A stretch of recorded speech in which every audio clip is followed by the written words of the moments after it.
Hazreti Adəmin nəsli necə artdı? Daima ixtilaflı mövzudur. Təbii ki, bu haqqında müxtəlif sözlər deyirlər. Rəvayətlərdə qeyd olunur ki, Allah Adəmin övladlarını başqa insana bənzər varlıqlarla evləndirdi ki, bəzi hədis qaynaqlarında bu var. Bəzi alimlər bu belə izah verirlər ki, yer üzündə Adəmdən əvvəl də insanlar olmuşlar ki, onlar insana bənzər idi.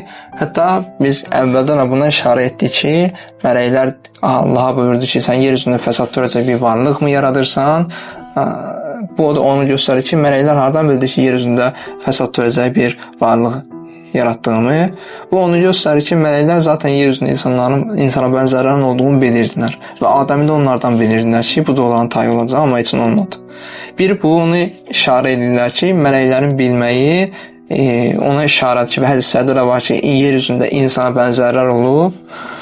Darwinin nəzəriyyəsi də buna əsaslanır ki, yer üzündə ilk insan tam insan olmayıb da, ona Neandertal insan və yaxud da Homo erectus ki, insan deyirlər. Təbii ki, bu tam insan deyil, insana bənzərdir. Bəzən də buna meymun şəklində deyirlər.